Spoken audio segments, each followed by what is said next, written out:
Hello everyone, welcome to this session on rights of deaf persons. We are going to bring to you two stories today. One is of a deaf woman who decided to study law because she wanted to address issues faced by deaf people. The other story is that of a law student who quit law school because he wanted to become a disability rights activist. We see under what circumstances he did that. It's a very interesting experience, more so because I've known him personally uh, since before he had joined law school.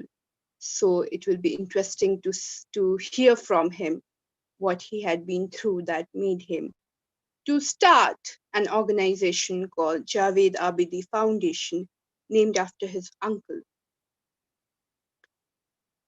Shamir Rishad is the founder convener of Javed Abdi Foundation, and Saudamini Pethe is a well-known deaf rights activist. She is the first deaf person to study law in India. She is also the former president of Haryana Foundation of Deaf Women Trust, director of AIFTW, and board member of Access Mantra Foundation. We are very glad to have both of you today. Thank you so much for joining. Shamir has to leave a little early, so we'll start with Shamir. We'll hear his account of what it has been. Also, they both have worked together to provide legal assistance to a rape survivor who was unfortunately murdered later on in Palwal. So we'll hear about that as well from them. Shamir has also himself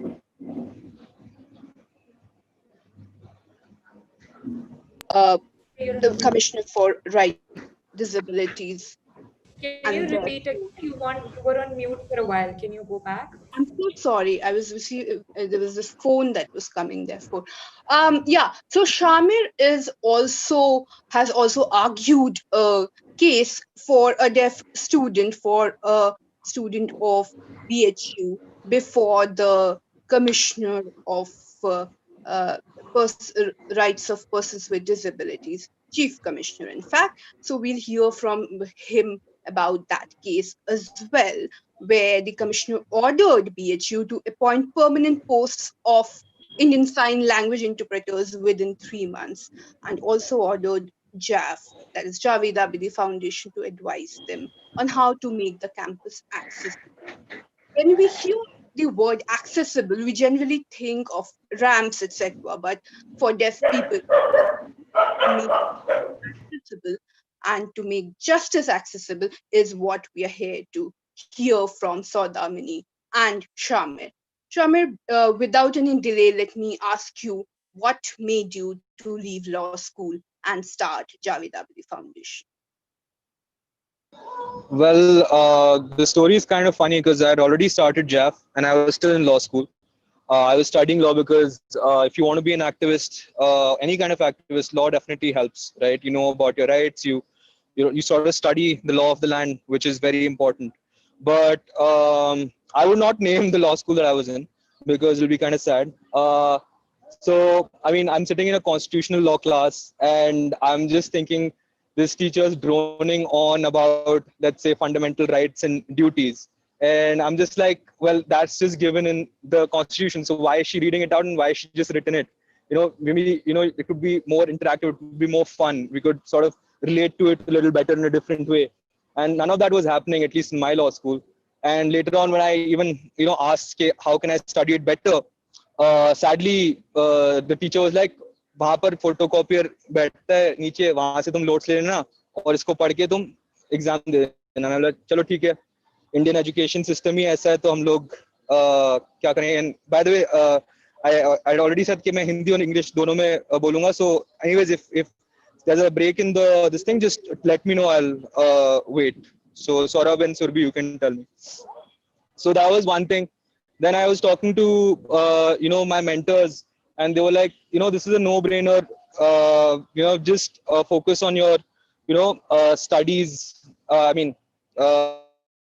later, and if you want to pursue activism as you like it. Why I started Javed Abdi Foundation was, I was very attached to my uncle. His name was Javed Abdi, and we did a lot of. He was basically my hero. So we did almost the last phase when I wanted to study. When I was coming to do my undergrad, he convinced me to come to Delhi, and I'm a Bangalorean, so I was anyways in a college in Bangalore. And he said, no, come to Delhi. So I came to Delhi, but sadly, after 1 year of living together, he passed away. So that was my sole motivation. As a tribute to him, I want to start Javed Abdi Foundation, working with young people. Since Javed Namu also thought that, young people were the future. He also wanted to work on grassroots issues. So we try and focus on, working with young people. We've tried to also, start focusing on grassroots level issues. We're trying to build a cross-disability youth network. We use a lot of RTI in our work. We also work on individual cases, like, Saudamini had brought a case before about the deaf girl who was brutally raped and then murdered. And then again, there's another case of a boy who has been discriminated against. Then there was the case of 𝘍𝘰𝘶 as well. So I'd probably go into that later, but I started JAF out of love for my uncle, and now it's become, sort of my passion. When you sort of realize that itna sara discrimination ho raha hai, utna I would say कि itni need hai एक तरीके से human rights पे काम करने की, and the stories that you come across. One thing is that, studying and, being, you sort of realize that just by knowing the basics, there's so much that is not followed. मतलब law है, but वो paper पे है.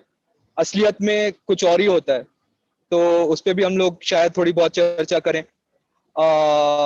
So yeah, I think that's why I started JAF.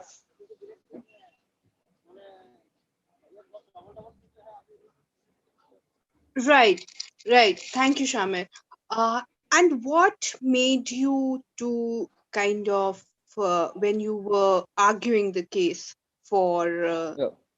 So first tell me, as a non-disabled person, how is it when you were working with Saudamini as well? How was it to assist a deaf person, for instance? Yeah. Thank you, Sanchita, for asking this question, because I really wanted to pick this up because I'm a person without disability, right? I'm a hearing person, right? And, having grown up, nothing about us, without us, what Mamu used to say is entrenched in me. I've grown up like, I think the earliest memories I have is of December 3, which is tomorrow, which is International, World Disability Day. So it is something that, it's very, very close to me. It's not just another day for me. All the, I would say NCPDP's Helen Keller Award, or, the awards that they give, I have very, very fond memories of all the different, milestone things that have happened in the disability sector. But even though, this is something that people don't realize, they come from this sort of understanding, and this is even valid for law students, I would say, or activists or anyone, कि हम लोग हमेशा जब देखते हैं एक person with disability को beneficiary की तरह देखते हैं, which is completely wrong. Yeah, we look at them with a sort of think they need our help in some way or the other, right? But it's not the case. That's not the case, right? I would say that they are your clients, right? You are as much accountable to them as they are to you, right? Now, specifically when we talk about working with a deaf person or supporting the community in a holistic way, I would say that the decision-making power should be with the person with disability, or it should be with the deaf person, right? Now, to give you live examples, I would say is that just like first things first, that you should be able to build trust with the person, right? With anyone, even if it's you're helping someone, you're working with someone. So that I would say that I had the privilege of knowing the deaf community from a very young age. I knew Narayan uncle, I knew Anuj uncle. Now I call them Narayan sir and Anuj sir, but I knew them from before. Even Alim sir, Dr. Alim from Access Mantra Foundation. Saudamini as well. I met her in one of our workshops as well. So that way, that relationship is there. But whenever I'm meeting a new person who's a person with disability, I want to hear their story. I want to give them that time to share their story, the issue, what do they want? Even if I've heard it, let's say 1,000,000 times, right? I know, working in this field, that यहाँ पर मैं airport पे हूँ अभी, ठीक है, यहाँ पर कहीं भी एक इंटरप्रेटर नहीं मिलेगा आपको. आप पुलिस स्टेशन चले जाएं, कहीं पे भी आपको इंटरप्रेटर नहीं मिलेगा. हॉस्पिटल चले जाएं, वहां पर भी आपको इंटरप्रेटर नहीं मिलेगा. हम लोग पलवल गए थे, वहां पर आपको एक इंटरप्रेटर नहीं मिला था, राइट? तो ये सारे बहुत असली मुद्दे हैं जो आपको पता होंगे, but for that person to trust you and to tell you that story, that I have been discriminated against and this is my story, that is something that's very, very important. So you need to be able to understand and not look at that person as a charity, but as an equal, right, who can fight for their rights, right? So there is obviously a communication barrier that you face when we are working with deaf people, right? But that barrier can be completely taken away, or with a sign language interpreter. So here we have Saurabh and Surabhi, and we need to sort of have these sign language interpreters to communicate with deaf people, just like you would be providing, let's say, a blind individual accessible material right before the workshop, or if you're having a workshop in a physical setting, you would make sure that it's accessible to people who are wheelchair users, right? Or you would take into account that, let's say, if someone has an invisible disability, then you would give adequate breaks in between, right? Just like that, you would provide for a sign language interpreter. You would maybe also have to be a little more understanding that if you have to explain yourself maybe twice or thrice, or maybe even 4 times, or how many other times is that person required, because there is a communication barrier, because the way we speak English, it's not the same way. Deaf English and I would say the English we speak is slightly different in ways. So you need to be sensitive of these facts. That's what I would say, that not taking decisions. To give you like a live example, so when we went to Palwal, right, and this is not even me being a person without disability. So जब हम लोग पलवल गए, तो हर office में जब जाते थे हम लोग, तो just because I'm a man and I am not a disabled person, they would speak to me. Whereas Saudamini is the person who's leading the case, right? So in such a situation, when your client is not even being addressed, or the person you're working is not even being addressed, so how do you work? So I would step back. I would say, the sign language interpreter was there. She was also understanding. So I would say that you talk to her. She's the person who's going to be there. When we went and met the family, again, we would say that she's the one who's going to take this forward. So I'm just here to assess the situation as an activist, as a person who's there, and then give her these options, or somewhat support her in that way कि ये तुम्हारे पास 4 चीजें हैं, इसमें से तुम pick करो. हम लोग हमेशा जब भी स्ट्रैटेजी पे बात करते थे, तो मैं सौदामिनी से भी, you can ask that, I would tell her that these are the 4 options, this is what I feel, and this is what these are all the options, so you decide in the end, and we will go with whichever option that you feel most comfortable with. And we have, I wanted to go a certain way, she wanted to go a certain way, and we took her way because she is the person leading this.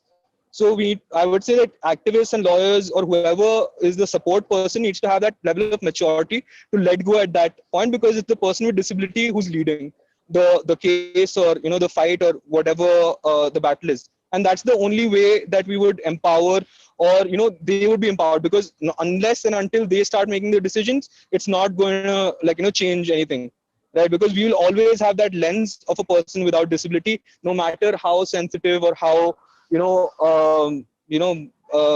like I also would say that I would want a person with disability to take the decisions. That's what we want to do at JAV. We want people with disabilities itself to lead. So yeah, that would be my comment on that. Sure. Thank you, Sham. Thank you. Now, if I can ask you how your case that you argued yourself for the BHU student, how was that experience like, and what opened up for you about as to the rights of deaf persons and the proceedings in itself? So I feel that consent is very, very important in anything. So even though I argued the case, we had several meetings, I would say, with, let's say, the student group. We had meetings with other deaf activists. Any document that we would make, let's say we were filing the complaint, we were filing the rejoinder, any of these things, I would obviously be drafting it, but we would consult with the community before we took any step, because that's really important, because it is their issue that that I may be arguing, right? So that is something that you guys need to keep in mind. Working with Rahul, it's obviously it was I would say it was actually quite fun, because we're about the same age. He's 19. Just to clarify to our viewers and listeners, Rahul was your client. Rahul is the BHU student for whom you were arguing. Yeah. So Rahul was the student from BHU. So इस बंदे को I would say कि मतलब 1 साल से कोई interpretation नहीं मिला है, मतलब साइन लैंग्वेज इंटरप्रिटेशन हुआ ही नहीं है इसकी क्लासेस के लिए, तो वो कैसे पढ़ रहा है बच्चा, मतलब पढ़ ही कैसे रहा है मुझे नहीं समझ में आ रहा है। तो बोला नोट्स ले रहा हूँ, कभी नोट्स दे देते हैं, कभी नोट्स नहीं देते दोस्त, ठीक है, मैं कोशिश कर रहा हूँ। तो ये प्रॉब्लम इसलिए हुई थी कि कोविड में उसके जो दोस्त पूरे टाइम क्लास में रहते थे और उसको नोट्स नहीं मिल रहे थे और वो अटेंड नहीं कर पा रहा था, क्योंकि उसमें भी उसकी जो ऑनलाइन क्लास होती थी वो भी साइन लैंग्वेज नहीं होती थी। तो ही केम एंड ही आस्क्ड कि इसमें कुछ कर सकते हैं क्या। So then we sort of, consulted with him and we filed a complaint with the CCPD. Now CCPD is the court of the chief. Shamir. You have to go a little slow. Yeah. Okay, I'll go a little slow. So the CCPD is the court of the chief commissioner for persons with disabilities, right? Which is a quasi-judicial body, and you basically file a complaint with him. And under the law, in the RPWD Act of 2016. He has the power to, take action, which is to investigate any matter of discrimination against a person with disability. He also has many other different, he's supposed to do, he or she is supposed to do a lot of things, but nevertheless, I'm not too happy with the CCPD. So they don't do their job properly. But it takes, little bit of intervention when it comes to any of these bodies. So we filed a complaint, then basically BHU was given. Why do you say you were not happy? Well, I mean, not happy because I guess they don't act fast enough. They have a huge backlog of cases, which is there. And plus, they can do a lot of things, right? They can, there's a section 89, which actually penalizes the I would say, it could penalize BHU to pay up to, let's say, 50,000 rupees, right? 50,000 से 5 लाख के बीच में उनको penalize कर सकते थे, ठीक है, कि because they did not adhere to the timelines, और ज़्यादा time लग रहा था, तो ऐसे मतलब जो strong judgments है वो दे सकते हैं। Section 93 भी है जिसके अंदर वो एक individual को कर सकते हैं penalize, but वो वैसे जो strong deterring judgments हैं वो देते नहीं हैं। जबकि मैंने मांगा भी उनसे तो वो नहीं देंगे। उसमें मैंने 2-3 केसेस आर्ग्यू करे हैं, उसमें हर केस में मैंने ये बोला कि the only way you are going to sort of be effective is that if you use section 89 and section 93 of the RPWD Act and you penalize them using monetary using money, like you say कि if you're not following, or if you're not publishing a record, if you're not giving evidence, then you have to pay up, right? You can't just keep on going कि हाँ हम लोग interpreter देंगे, हाँ हम लोग ये कर देंगे, हाँ हम लोग वो कर देंगे, ऐसे काम नहीं चलने वाला boss. What reason did they give for not penalizing? That it's as much, so the chief commissioner for persons with disabilities is the judge there, so she's the one who's giving the order, right? So she doesn't have to give a reason for, let's say, giving. Okay, so the reason was not recorded in the order. Yeah, she won't record that, right? That's what I'm saying. It's her job to do it. बाद में भी बहुत चीजें हैं जो वो नहीं करते, मतलब मुझे तो उन्होंने बाहर ही निकाल दिया था एक टाइम पे। तो anyways, in the case of Rahul, it is a good order, I would say. they've asked us to sort of call the community, the deaf leaders that are there, and have a meeting with BHU, advise them. They're supposed to create permanent posts for sign language interpreters within 3 months. So in January, they should put out a permanent post. And they have said that, it has been ordered that Rahul ko sign language interpreter milna hai order ke hisab se. And this order should be used by other, deaf activists and people from the community to sort of demand their rights as well. And it is quite a good order. CCPD se bas yahi shikayat hai कि they should be more proactive. They should, it almost feels like as an activist that आप कुछ गलत कर रहे हैं अपनी आवाज उठा के. जब आप जाते हैं वहां पर जो रवैया होता है एक तरीके से पूछने का कि मैंने कुछ गलत करा है कंप्लेन करके, ठीक है. So we had this very recent case for web accessibility of UGC. So you can also complain to the Prime Minister. हालांकि मतलब prime minister's office, prime minister तो पता नहीं करेंगे कि नहीं करेंगे, लेकिन प्राइम मिनिस्टर्स ऑफिस में जो उनका राइट टू द पीएम है वो काफी इफेक्टिव रहा है. So we wrote to the PM के यूजीसी की जो ग्रीवियंस रेड्रेसल मैकेनिज्म है ड्यूरिंग कोविड-19, इस पे भी हमने केस फाइल करा था सीसीपीडी में, और CCPD didn't do anything about it. Like they मतलब वो खा ही गए हमारी complaint, right? So we complained to the Prime Minister's office using the CP grams, and then a letter went to CCPD also, then a letter went to UGC also, और वो एकदम से जग गए, right? Prime Minister's office से letter जाता है तो जागना ही पड़ता है सबको. So anyway, CCPD में भी hearing हुई. UGC ने अपने आप को defend करने के लिए जो screen reader एक पूरा page निकाला अपनी website पे screen reader friendly बनाने के लिए, बिना पूछे कि हमें problem क्या थी. हमें problem ये थी कि they were using a visual captcha, right? So if you go to any website, you can have audio captchas, accessible captchas, and visual captchas, right? So visual captcha, you have to enter a number or a word or some sequence of anything. So that is completely inaccessible to someone who's blind. I think NDTV ne bhi isko cover kara tha when some people were unable to access some exams or something like that. So in the hearing when we had it with the CCPD, so the CCPD ki chief commissioner, her name is what? I think Upma Shrivastava. How old are you? Shamir, how old are you? I'm 22 right now. You're 22 and you are a role model for so many students, including law students. We do not have ISL interpreters anywhere.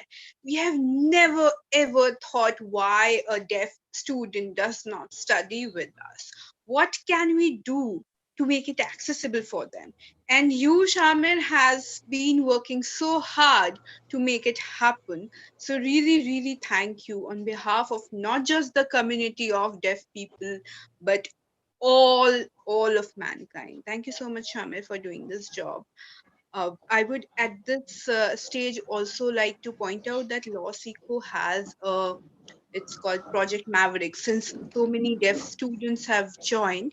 So I would like to tell them that Project Maverick is there to provide almost free legal coaching for law schools, for additional law schools. And therefore, you can enroll there. That will be made accessible for you. If you are a law aspirant, you should definitely join this course. It will be very useful for you. We will make it happen. We'll make legal education accessible for people of deaf community. That's my resolve, and that will remain there till we do not have as many lawyers walking on the corridors, talking in sign language, and everyone being comfortable with their presence. Till then, I will keep taking this forward, and I want all of your cooperation in doing it. If you know somebody who is deaf and who may or may not want to study law, just put them in touch so that we can even speak to them, see if they want to do, see if they would want to do, if we make it accessible for them at every stage. So I'm already in touch with the E-Committee of the Supreme Court. So all of that can be done only if somebody comes up and says, yes, we want to study law, we want to become a lawyer, like Saudamini, who's our next speaker.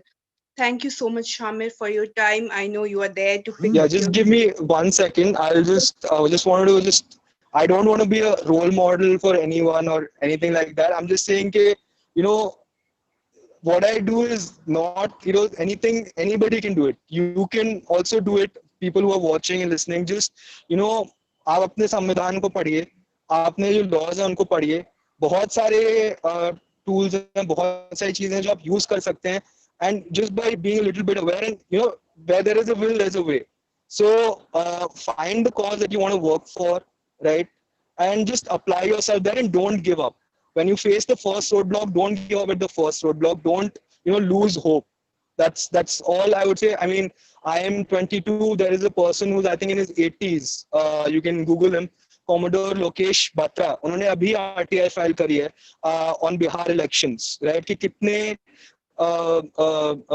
ये जो एक वो था उसको क्या बोलते हैं? I'm forgetting the tool's name. What's it called? Sanchita, do you know about this thing? When you buy this thing to fund the parties. I'm forgetting that tool's name. Saudamini, do you know about it? That one.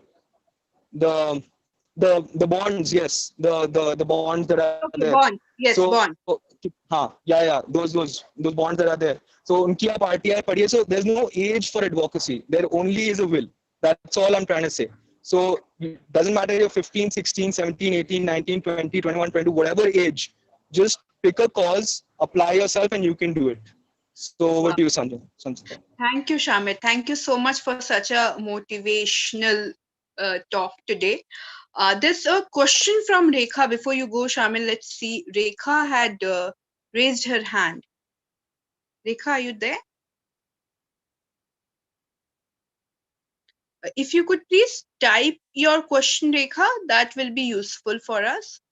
And also, Satyanarayan, if you could also type your question, we will take it. Saudamini, over to you. I'm sorry I had to take Shamir first because he had to leave. He's there at the airport to pick up his grandma. Saudamini, you have been the first, not just woman, but first deaf person to have been pursuing law. And as you have told me before, you took it up because you wanted to use your legal education to raise awareness for inclusion, for making education inclusive, and for making deaf people's rights known to people at large, and to support deaf people. I have already seen you. I mean, the way you support deaf people, that's really commendable. So tell us a little more about uh, at what age, when, how you wanted to study law, and then how was your experience like with the legal education being inaccessible? Legal education being inaccessible. It's really an irony that legal education is inaccessible when we have a legal right to accessible education. Saudamini, over to you.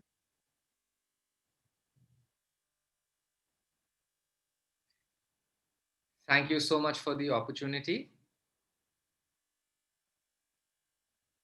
This is the first time that I am here in this kind of a platform with Madam Sanchita ma'am being who she is, and at the same time, she is a role model for us and for a lot of people. I have been very, very, very glad to be here. My experience, so to say, I have finished my master's. When I was born hearing due to some kind of a sickness which is known as meningitis. I can speak clearly, but I'm profoundly deaf. I was in the mainstream school with other hearing children. That's the reason my literacy in terms of English reading and writing are great. as compared to the other deaf people. The reason you asked, what is the reason for education and the lack of education, and me being good, my foundation was strong, but the majority of deaf children, their foundation education, their formative years of education, the years which are primary and the most critical, they are missing it. After me becoming deaf, I struggled through my years. I could read and write English. So with the help of my friends, I managed to sail through my classes, 10th, 12th, college, and after marriage, I was here. And I thought that that is a good life. I was also in quite a few leadership roles with the empowerment modules. Then there was this program called EPIC, which Dr. Alim had hosted. And that was a 1 week long program. That is the first time I witnessed the CEO of the National Association of the Deaf in America. His name is Howard Rosenblum. He himself is an advocate and is deaf. And it was jaw-dropping for me because it is a norm. We see all advocates and all of them are hearing. And this person, I asked him, how many people, he told me that how many deaf lawyers do you think there will be in America? I said 50 to 100. He said 500 deaf advocates in the US. And that was shocking. And in India, we just have one male who has actually, he had finished his law and has left the country. But the best part is that I had scholarship, because of which, so Howard said that, yes, there can be scholarships and the interpreter could be accounted for, because without accessibility, without my understanding of English, without my grasp and foundation in English, legal language is very difficult to understand. That is the reason I decided to apply for my LLB degree. The first semester, there were only 4 to 5 lectures in which I could manage an interpreter. It was a very strong, a time when I was really distressed because I was missing out on my lectures. I kept reaching out to the community, telling them that I have the funds. Dr. Alim here came in to help me, and Saurav at that time started interpreting for me. But the first semester, I was literally in tears because I understood in the very first semester, I felt so weak. And that time I could compare and empathize that a deaf child, when they go through the entire years of so much of gap and so much of lack, what would they grow up to be? And how would they be confident? There was one woman, a lady, Lady Shriram College, there was a woman who committed suicide because of the lack of funds. Maybe you would have heard that case. Imagine that in 1 year, 60,000 was the scholarship. So in 1 month, it's just 5,000 rupees. That really touched me. So the challenge, what I would say is, it is not a big challenge, but we have to be positive. We have to keep at it. Whatever might be the roadblocks, you have to be at it. And I could see other people getting, and so I was really inspired. So yes, I am in this LLB degree, but I am forever, in my mind, I always have the image of all these deaf children who are missing out on education, because with accessibility, they can fly, they can thrive. That is my opinion. So Saudamini, the college did not provide an ISL interpreter to you? Is that what you were saying? No. Right. First time when I actually communicated with them, they actually told me that how would you study on your own? The teacher would write on the board, and I told them that I have a scholarship. I would be able to have an interpreter. So yes, they accepted. I see. So there was resistance from the college as well to allow you to study. Oh yes, Right. yes. And The fact is that they really liked my skills. The fact that I could speak, they accepted, and the percentage which I have in my transcripts was very good.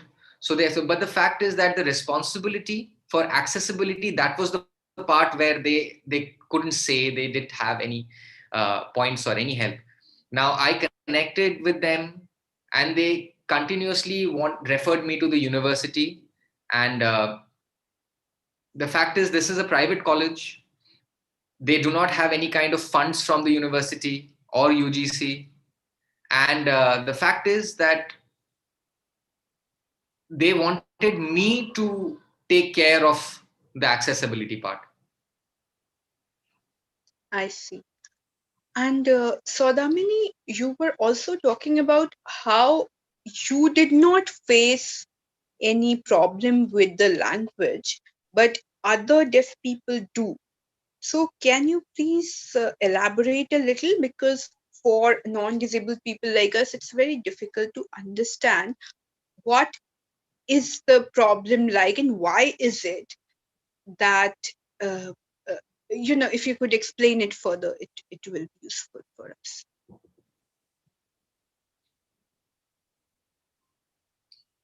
Okay. The barrier here could be translated as a person who's profoundly deaf does not have any oral access. So for them, visual access is everything. If you force a person to lip read and speak, that is the traditional way of speaking. For a deaf person is extremely distressing. For a person who has some residual hearing or is hard of hearing, can still manage, but requires a lot of effort. But again, we must understand that the speech and the level of hearing would not be the same as hearing person. And I personally have had this experience. For a person who's profoundly deaf, will not be do not hear any audio or any oral information, right? Any language, spoken language. So now, if I cannot hear speech, whatever I speak, what do I hear? Now you continuously tell a person, bolo, a bolo, a bolo. What is the meaning of a? If you show the shape of a, then show the fruit, apple, plus a visual image. That is the idea, what the letter represents. And that is how you continue with all the letters. And there was this deaf girl which I taught Hindi to. But just imagine, how would you teach Hindi? The English Roman letters are okay, can still be done. But Hindi, we don't finger spell Hindi alphabets. And at that time, this is what I would do, I would take some photos, say angur, and I would try my best. But again, accessibility for deaf people means sign language. And ABC, the letters, are all icons. They are all abstract. You basically need the concept to understand. Because the concrete understanding happens from understanding the image. So the conceptual understanding starts only when language is accessible. For a deaf person, if you keep on asking them to speak, they might parrot your voice, and the child will become a parrot, will not understand what language means. Imagine this happening for half a decade. Your confidence level, your identity, everything just disappears. Yes, if the person can hear, there is no barrier. Of course, go through the traditional way, but again, the brain, the cognitive development is not only possible through speech. And that is not possible to force a person who does not hear to learn through speech. And this is what language means. Saudamini, so how do you think we can make education inclusive right from the formative years? If you can explain us the need of a deaf person, and also the fact that sign language is not recognized as an official language, the impact that it has on your rights. If you could please elaborate a bit on that.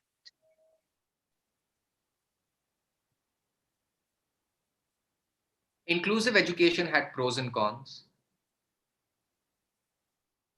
Inclusion means sitting with non-deaf students. The non-deaf student would see a deaf student.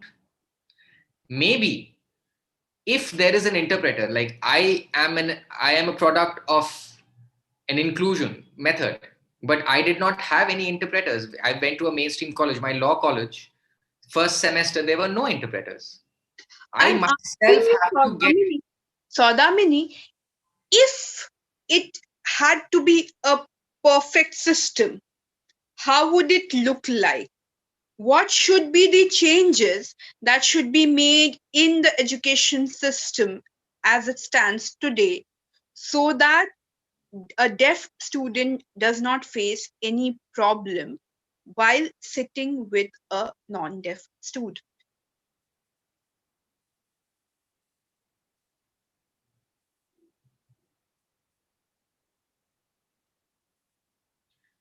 My perspective is, the first, parents need to understand that there are various languages, and the child is the responsibility of the parents, right? Most of the decisions are made by the parents. The child themselves cannot decide. If the parents are shown role models in the deaf community and deaf teachers, as well as the entire process, have interpreters, have teachers who are deaf. So you definitely have teachers, special educators, but at the same time, who are these teachers learning sign language from? They are learning sign language from deaf people, from deaf instructors. Parents need to look at deaf leaders. Parents need to believe that sign language is an okay language. It's an equal, at par language, not be stigmatized or not be ashamed. That kind of stigma which is there in the minds of parents who are hearing and have deaf children has to be uprooted. You know, the shame they feel at looking people signing, and they think that the person is demented. But you have to show positive examples. For example, go to a school where deaf education, bilingual education is happening, students are signing, parents will start believing, and they will also realize that their deaf child can also grow, meet other parents with deaf children, understand through their experience. This is very important. Deaf schools also need to understand that parents, role models, teachers have to have a broader horizon, so that parents will basically understand. The Haryana Welfare Society for Persons with Speech and Hearing Impairment, I am forgetting the sign. This is how you do it, right? Early intervention. And they have an early intervention project where they already have some students from India, but primarily Haryana. But we need more of these projects in all deaf schools. And I really hope that this would be a really impactful project. Pallavi shared, it's called Early Intervention Project. There is a need of early sign inclusion. Exactly. Yes, that's how you sign it, early intervention, right? Early sign language, which is fully accessible during the critical period of language acquisition, that is 0 to 6 years. There has to be deaf teachers from the beginning, and parents need to learn sign language, and there has to be access to language right from day one. I think, Pallavi, you have made a very valid point here. There's a right to communication as well, and we need to realize it, that to be able to communicate in sign language is a basic right. It's high time that we recognize it. Thank you for bringing that up, Pallavi. Uh, Saudamini, as we are wrapping it up, you were also talking something about the online education or the videos that are, even 𝘍𝘰𝘶𝘯𝘥 uploads videos. There's so many education videos that are being uploaded online. They not being accessible. Even I'm using my phone for Zoom, and I do not even know if I've done gallery view and if it's visible on YouTube. I'm a bit panicked at the moment, but how does one make what is needed to be done in that area? So, Saudamini, if you can please point that out today. Interpreters plus closed captions, sign language interpreters at the same time, but legal language, legal jargon is really complicated. So at the same time, we do need closed captions, so the transcription at the same time. And in the classroom,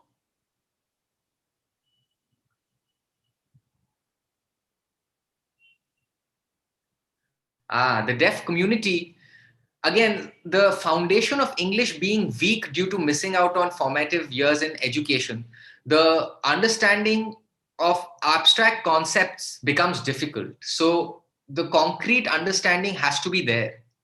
So the rape which had happened, we soon are going to have a workshop on rape, and I have already asked the person that not to have abstract kind of discussions, but better have concrete stories, be visual, put pictures. That is what helps. Right. Thank you so much for bringing that up, Saudamini. My pleasure. So when you say that, and I'm really glad for the opportunity. most welcome, most welcome. So, Saudamini, before we wrap it up, any final thoughts? Though there is a question from Anisha, not all normal school, same students supported deaf. Some school have foolish deaf student. Same, I already face problem. How to solve this problem? I'm not sure, Anisha, if I really understood your question. If any of you did, you may answer.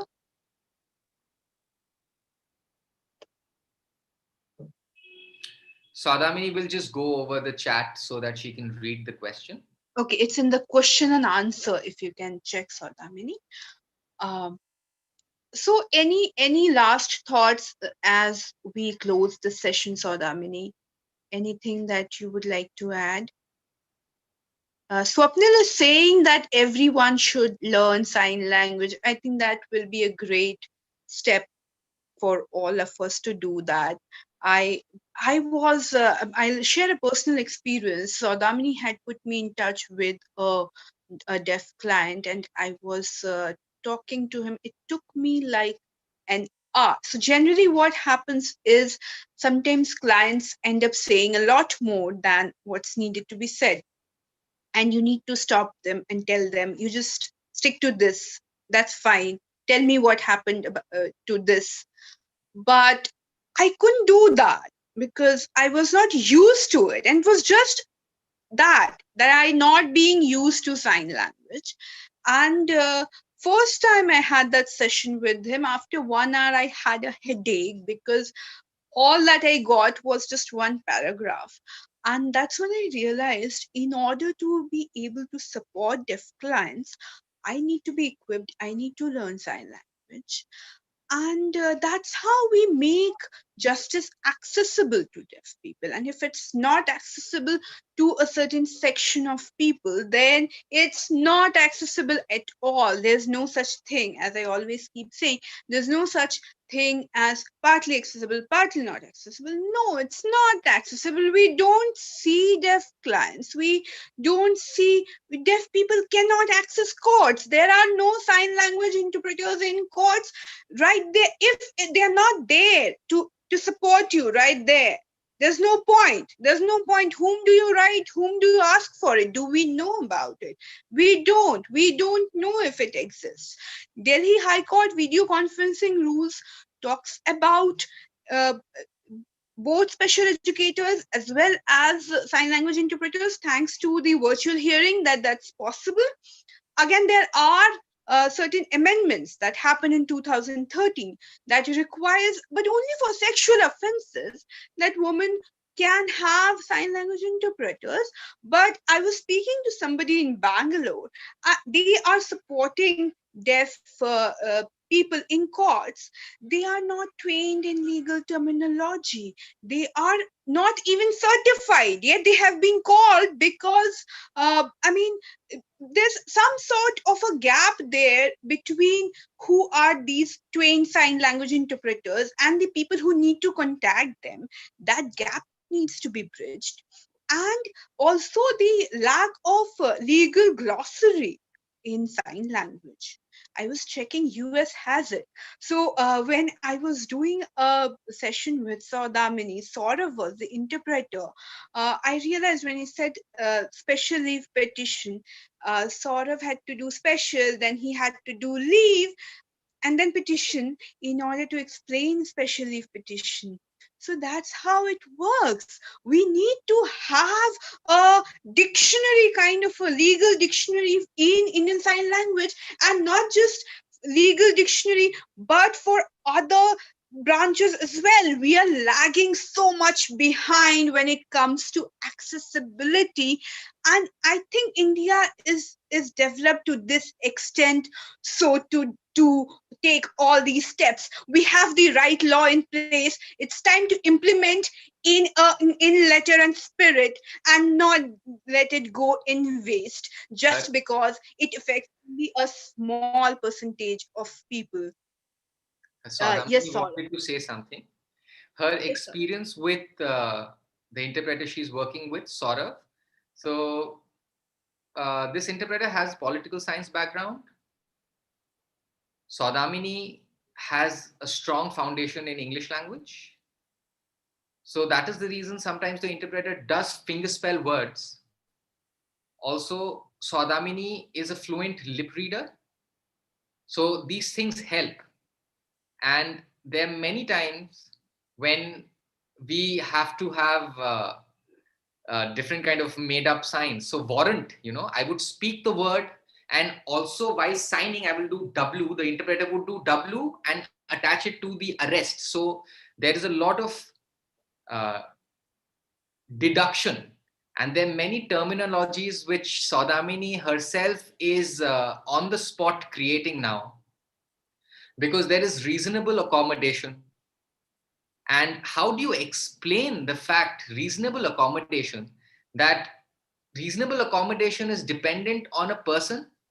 The person is skilled, is able to provide that kind of a service, but without that skill, that service would not be able to be rendered. So there is also diversity, and interpreters, interpreters who are in the profession need to understand how to update and develop their own skills, how to chunk information, get some information from the professor, and then deliver it in an adaptive way. There was another interpreter who had worked for me who just ended up finger spelling all words. But I mostly keep working with Surbhi and Saurav. And with time, I do understand what is being taught in the lecture. And my son also has commended these interpreters who I work with. So it is a joint effort. It's the interpreter as well as the deaf expert who have to work in a team. Sure. Thank you so much, Thank Saudamini. you. Thank you for talking about the diversity in even among deaf people, because there's so much for us to know in order to be able to provide it to them. That is why the deafness is a spectrum. Right. Thank you so much. Amazing session. Thank you everyone for joining in such large She numbers. just mentioned that within the spectrum also, we have people who are profoundly deaf who use sign language, to people who might be deaf but use spoken language as well. So that's spectrum and the extremities. Right. So But you have to, accessibility is adaptive. that's right. So all of them need reasonable accommodations, and that reasonable accommodation has to depend on the need of that specific person. That's the definition of reasonable accommodation. Thank you so much, everyone, for joining in. See you in some other session, some other time.